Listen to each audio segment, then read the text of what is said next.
بازار آگے پیچھے انسانوں کا سمندر ہے، اور یہ درمیان مسجد میں بیٹھا پیر جیلانی کا درس سن رہا ہے، پریشان ہو گیا، کپڑے خراب ہو گئے تو مسجد بھی خراب ہوگی، کیا کروں گا، بول بھی نہیں سکتا، شاہ صاحب درس دے رہے ہیں، کس کو کیا کہوں۔ اس نے اپنے دل ہی دل میں پیر جیلانی کو پکارا۔ پیر جیلانی نے فوراً اپنے سر سے عمامہ اتارا اور پھینک کے مارا۔ وہ عمامہ اڑتا ہوا آیا اور اس مرید کے اوپر گرا۔ جو ہی پیر جیلانی کا عمامہ گرا، اس نے آنکھیں کھولی تو جنگل میں بیٹھا تھا۔ قضائے حاجت سے فارغ ہوا، قریبی چشمہ تھا، دو کے طہارت بھی بالکل 0 میٹر ہو گیا۔ اچانک خیال آیا کہ میں تو ادھر مسجد میں بیٹھا پیر جیلانی کا درس سن رہا تھا، اور یہ کہاں جنگل میں، اور معاملات بھی ٹھیک ہو گئے، پیمپر کی ضرورت نہیں پڑی۔ ابھی یہ تصور دل میں کیا تھا کہ میں تو پیر جیلانی کے درس میں تھا، یک لخت آنکھ کھلتی ہے تو دیکھتے ہیں پھر وہیں پر بیٹھ رہے ہیں، اور صفحے بھی خراب نہیں ہوئی۔ پھر فرماتے ہیں اسی مجلس میں ایک شخص تھا، اور وہ بڑے پائے کا بزرگ تھا، اللہ کا ولی تھا، وہ 70,000 کے بیچ میں بیٹھا ہوا ہے، اور انہیں انتہائی حاجت محسوس ہو رہی ہے، شدت سے حاجت، ضرورت محسوس ہو رہی ہے۔ وہ ٹوائلٹ جانا چاہتے تھے، اجابت خانہ بیت الخلا جانا چاہتے تھے۔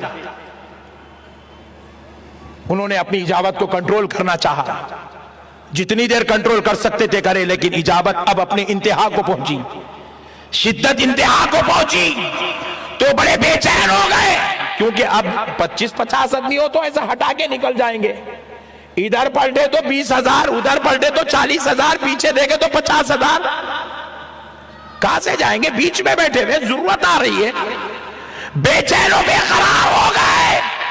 اسی بے قراری کے عالم میں غوث پاک سرکار کی طرف متوجہ ہوتے ہیں، سرکار اب میں کیا کروں؟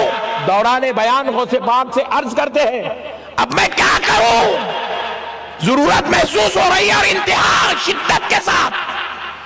غوث پاک سرکار، حالانکہ انہوں نے آواز نہیں دی، بس خالی اندر آپ کی طبیعت میں محسوس ہوتا ہے غوث پاک کیا کروں؟ غوث پاک سرکار ایسے بازو سے اپنا رومال اٹھاتے ہیں اور ان کی طرف پھینک دیتے ہیں، جیسے ہی پھینکے وہ رومال اڑتا ہوا ان کے اوپر جا کر گرتا ہے، اس بزرگ پر جن کو حاجت محسوس ہو رہی ہے۔ وہ فرماتے ہیں خدا کی قسم رومال قریب آیا، جب مجھ پر گرنے لگا تو میں اس رومال کے گرنے کے وجہ سے آنکھیں بند کیا، جیسے ہی بند کیا پھر میں نے جب آنکھ کھولی تو میں کیا محسوس کرتا ہوں؟ ایک جنگل میں بیٹھا ہوا ہوں، ادھر پلٹ کر دیکھتا ہوں انسان تو انسان، چرند پرند بھی نظر نہیں آتا، تو مجھے شدت سے ضرورت آ رہی تھی، میں نے ایک کونا دیکھا اور وہاں ضرورت کر لی، ضرورت سے فارغ ہوا، پھر ایک جگہ گیا، پانی ملا، وہاں سے وضو بھی کر لیا، وضو کر کے پھر میں نے سوچا کہ میں کہاں ہوں؟ غوث پاک کی مجلس میں تھا، یہاں کہاں گا؟ ابھی خیال کر ہی رہا ہوں، چہرے پہ سے رومال ہٹایا تو پھر غوث پاک کی مجلس میں بیٹھا ہوا۔ سبحان اللہ! انا للہ و انا الیہ راجعون۔ اس دور کے مشرک کم از کم زبان سے پکار کر غیروں کو بلایا کرتے تھے، اپنی حاجات رکھتے تھے۔ آج کے دور کا قبر پرست اپنی جاہل عوام کو درس دیتا ہے کہ اب زبان ہلانے کی ضرورت نہیں، دل ہی دل میں اگر پیر جیلانی کو پکارو گے تو پیر جیلانی تمہارے دل کے رازوں سے واقف ہے، صرف واقف نہیں، وہ ایک لمحے کے اندر پوری کائنات میں ایسا تصرف بھی کر سکتا ہے کہ بندے کو مسجد سے اٹھا کر جنگل میں لے جائے، غسل کروا کے واپس مسجد میں پہنچا دے۔ انا للہ و انا الیہ راجعون۔ یہ شرک کی وہ غلاظتیں ہیں جس میں گرفتار ہونے کے بعد آج اسلام اگرچہ غالب ہے، لیکن اسلام کا نام لینے والے اکثریت مغلوب ہو رہی ہے، کیونکہ وہ رسول اللہ صلی اللہ علیہ وسلم کے پیغام توحید کو بھلا چکے ہیں۔ ان کو پیغام کیا تھا؟ ان کو درس کیا تھا کہ تم نے جب بھی پکارنا صرف ایک اللہ کو پکارنا، جب مانگنا ایک اللہ سے مانگنا، سوالی بننا تو اللہ کے سامنے کلام الہی کے انداز پہ غور کرو۔ وَإِذَا سَأَلَكَ عِبَادِي عَنِّي فَإِنِّي قَرِيبٌ۔ اے محمد صلی اللہ علیہ وسلم، جب میرے بندے میرے بارے میں آپ سے سوال کریں تو پھر اللہ بہت قریب ہے۔ اللہ کے بارے میں سوال ہو، اللہ کہاں ہے؟ تو مالک نے پیارے نبی صلی اللہ علیہ وسلم کو حکم نہیں دیا کہ قل آپ کہہ دیجئے، حالانکہ کلام الہی کا انداز بالکل یہی ہے۔ اگر آپ کچھ آیات پہ غور کریں، یسألونک عن الساعة قل انما علمها عند ربی، اے نبی صلی اللہ علیہ وسلم یہ آپ سے قیامت کے بارے میں پوچھ رہے ہیں، آپ ان کو جواب دیں کہ اس کا علم میرے رب کے پاس ہے۔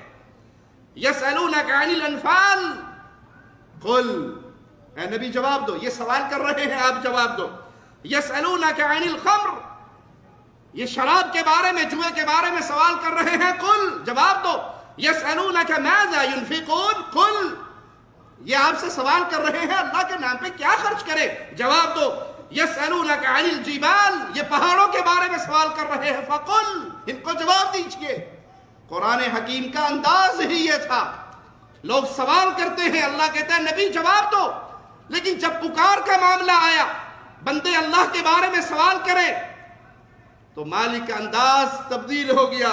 وَإِذَا سَأَلَكَ عِبَادِي عَنِّي، میرے بندے میرے بارے میں سوال کرے تو قل کے وسیلے کو بھی ہٹا کر مالک نے خود جواب دیا، فَإِنِّي قَرِيب، میں بندوں تمہارے بہت قریب ہوں، شہرگ سے بھی زیادہ میرے رب کی رحمت تمہارے قریب ہے۔ تنہائی میں پکارو، آہستہ سے پکارو، دل میں پکارو، زبان پہ نہ لے کر آؤ، دل ہی دل کی دنیا میں اپنے رب کے سامنے اپنی پریشانی اور غم کو رکھو، وہ رب تمہاری بات سننے پر قادر ہے، تمہیں عطا کرنے پر قادر ہے۔